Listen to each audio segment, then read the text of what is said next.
Ever since the Harris campaign's loss in the 2024 presidential election, in which the mentally handicapped, withering old man rapist, convicted felon who hates American democracy Donald Trump swept the battleground states, the Democratic Party has been in a slight state of disarray. Many in the party, both normal people and politicians, have been trying to figure out how such a defeat could have happened. And while many good points have been thrown around, I haven't heard anyone talk about what I think is one of the most significant reasons for this defeat, which is that the party's strategy is following too closely the ancient Chinese school of Daoism. Think back on all the accomplishments made by the Biden-Harris administration. Now ask yourself, how aware is the average person of these accomplishments and how they affect them in day-to-day life? Maybe even ask yourself, are you aware of what has been done for you in the past 4 years? Can you name 3 good things off the top of your head? Maybe you can, and that's great, but ask your coworkers, ask your classmates, ask your dad. Ask a person with an average level of engagement with politics, and they won't be able to do the same. The results of this lack of knowledge were clear this election. Many of the industrial laborers who saw manufacturing plants return to their communities still voted for Trump. Many union workers, despite the administration's unique, objectively pro-labor stances, voted for Trump. And many young people, despite the most significant investments in moving away from a carbon-based energy system in American history, still trended significantly towards Trump. Overall, the American public, despite living through a historically impressive economic recovery much faster than that of the 2008 recession, voted for Trump. Significant changes occurred that should have translated into votes, but they did not, because no one fucking knows that they happened. Democrats have a very bad problem with this. For some reason, the American people don't know any of the good things they've done, and they aren't sure about what direction the party is going or what their vision is to make a better future for Americans. This problem has become increasingly clear during the Biden term as historic accomplishments have gone unnoticed. So why don't people know these things? Why don't the Democrats have a media machine as extensive as the right wing constantly getting their message out? Why didn't the president spend his 4 years telling every voter personally how his actions were making their lives better? The answer that makes the most sense to me is that Joseph R. Biden is a devout follower of the Taoist school of thought. In chapter 17 of the Tao Te Ching, Lao Tzu describes the Taoist conception of an ideal leader. The greatest of rulers is but a shadowy presence. In other words, the best leader is one who goes undetected, and this is considered better than the ruler who is loved and praised. A ruler achieves this shadowy quality by not ruling with force or going against the natural flow of change. Their people all say, this is just how we are. Basically, change may happen, but it should feel so natural that the people may not even detect it. They think it is simply how it is. When you look at things this way, it appears that the lack of knowledge average people have of Biden's accomplishments might not simply be due to incompetent blundering by the Democrats who can't message for shit, but actually could be the result of deliberate and successful adherence to Taoist philosophy. Joe Biden simply could not parade his goals and accomplishments or scream from the rooftops how much they might benefit the common American citizen, because this would go directly against Lao Tzu's teaching of being a shadowy presence. Democratic leadership appears to still be committed to this approach, at least with the example of the House Oversight Committee vote in which New York Representative AOC was defeated by 74-year-old cancer patient Jerry Connolly. While AOC has made a name for herself as a young rising star using her charisma and forceful progressive attitude to become extremely popular with the youth and working class, Connolly has, when interviewed, criticized politicians other than himself for making floor speeches and trying to get their message on television, describing these things as performative. It's clear that Connolly understands what it means to be a shadowy presence, and his selection for a top congressional position over AOC is an obvious sign that Democrats are still taking major cues from the Taoist wing of their advisory council. Such extensive commitment to ancient teachings is surely admirable, but has this strategy of being invisible to the people had practical benefits for the Democrats? I don't think so. I think people not knowing what has been done for them, or not knowing what politicians are trying to do for them, isn't very beneficial to those politicians. The results speak for themselves. Some might contend that the biggest reason for the Democrats' loss this election was actually economic issues. Inflation especially made this simply a bad year for the incumbent party, and maybe it's impressive that Harris even managed to do as good as she did. Except, economic woes should by no means spell doom for the ruling party in all cases. In 1936, Franklin Roosevelt was the president running for re-election. His administration had made incredible progress in combating the Great Depression, but many many Americans were still struggling and it was uncertain if they would accept the president for another term. FDR recognized this and tuned his message accordingly. He spoke of his accomplishments, but also spoke of the change that was needed going forward and what was preventing him from enacting that change. More specifically, who was preventing progress, namely big money interests and conservatives in government. FDR rode this message to a second term through one of the largest presidential landslides in US history. Now, I wouldn't say Biden is near the same level as FDR, but a similar messaging strategy utilizing a populist narrative was clearly viable for the Democrats in 2024. The administration's accomplishments were largely responsible for an ongoing recovery from economic downturn, but more still needed to be done, which was being blocked by Republicans alongside a couple conservative or centrist Democrats. There was a clear possibility for Democrats to run on a message of continued change in 2024 and shift blame for economic woes onto their conservative opponents. But this didn't happen because it simply doesn't align with the fundamental Taoist principle of Wu Wei, often translated in English as non-action, or simply doing nothing. According to Taoist philosophy, it is deviation from the natural path, often in attempts to reach the good, which actually prevents us from attaining the good. This is reiterated in many different places throughout Taoist literature, but it can be found most easily in chapter 2 of the Tao Te Ching, where Lao Tzu writes, Everyone in the world knows that when the beautiful strives to be beautiful, it is repulsive.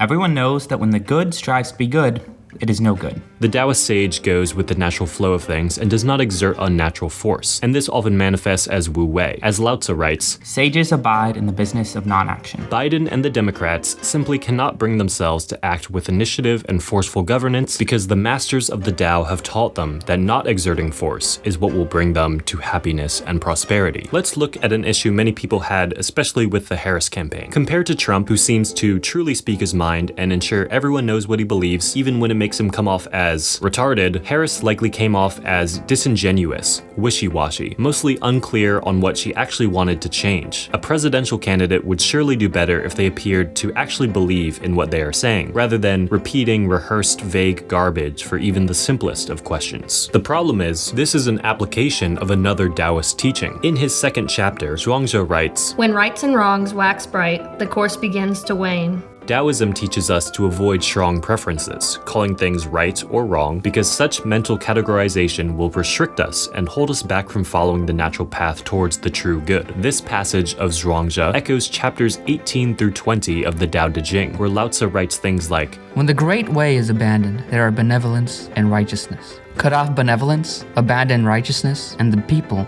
return to being filial and kind. According to the Taoists, it is when people feel the need to define things like benevolence and righteousness, to define what one believes in as good and define what actions one should take to make the world better, that the world actually becomes set on the wrong path, and people lose their natural virtue. Democratic politicians, in order to follow the Tao, must remain flexible and never attain actual beliefs. After all, the Tao Te Ching starts with the line, A way that can be followed is not a constant way. Democrats must prevent themselves from believing in right and wrong, but this doesn't really help them when they're running for office and trying to convince people to vote for them. And the issue of not appearing to believe anything isn't found just in rhetoric or delivery, but in action as well. Don't you think the average person is probably thinking, if Democratic politicians really care so much about the issues they fight for, why don't they play the same political games as Republicans? Why don't they obstruct harmful policy and appointments like Republicans? Why don't they get nasty and forceful like Republicans? For a specific example, if Democratic politicians really believe Trump is a threat to democracy, why didn't Merrick Garland do shit after Jan 6? And why did they let him back into office without any resistance? Some of this is certainly due to the aforementioned Taoist principles they must follow. After all, Wu Wei is an extremely important concept and high virtue in Taoism. But I think we can find an additional basis for their strategy in the teachings of another well-known ancient Chinese scholar. Long ago, Michelle Obama uttered the now famous line, When they go low, we go high.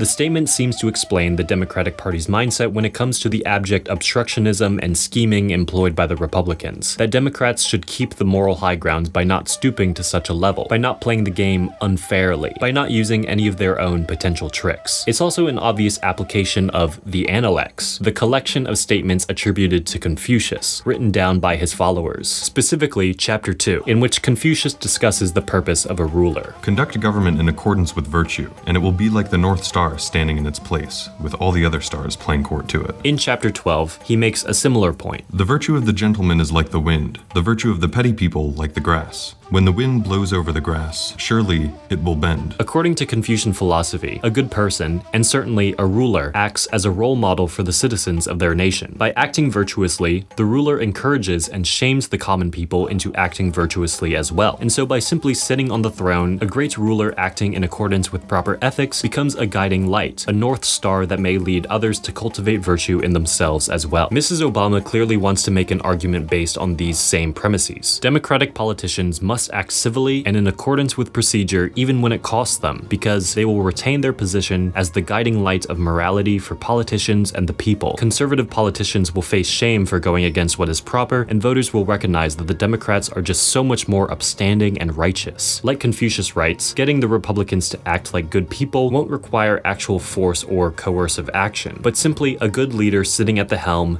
being better. Once again, I admire the Democratic leadership's commitment to these principles, but it's well past time to consider how effective they really are. Have the Republicans gotten any less obstructionist in the last decade or so? Have they gotten less extreme? Have they become more civil? The answer to these questions is obviously no. While Democrats have attempted to take on the role of moral guiding light in American politics, the Republicans have just become increasingly insane since 2016 and show no signs of stopping. Despite said increasing insanity, the Republicans haven't really suffered electorally. There have been events in the last 8 years that seemed like they should have been the end of Trump or the entire party, which ended up having little actual consequence. And the continued embarrassing defeats for the Democrats is evidence to me that their commitment to these strategies is hurting them, even if Daoism and Confucianism are some of the oldest and most significant schools of thought in the world. It seems that in politics, or at least the current moment of history, it isn't an effective strategy to try to be invisible, to act without force, to stand on some moral high ground waiting for your enemies to become better people. The results of the last election should serve as a wake-up call, a signal for some critical thinking about these ideals. Then again, it's also a Taoist ideal to embrace change, to not stubbornly hold on to any beliefs, to adapt to new circumstances. Is this something we see in the Democrats? If they can't even do something so basic in Taoist philosophy, can we really call them Taoists? And if not, how do we make sense of the path they put themselves on? What are we supposed to do if they don't want to change? And if the reason for their actions is something else entirely? If so, I worry that we might be the ones who have to change. I worry that we might live in a world where it will soon be time to look elsewhere.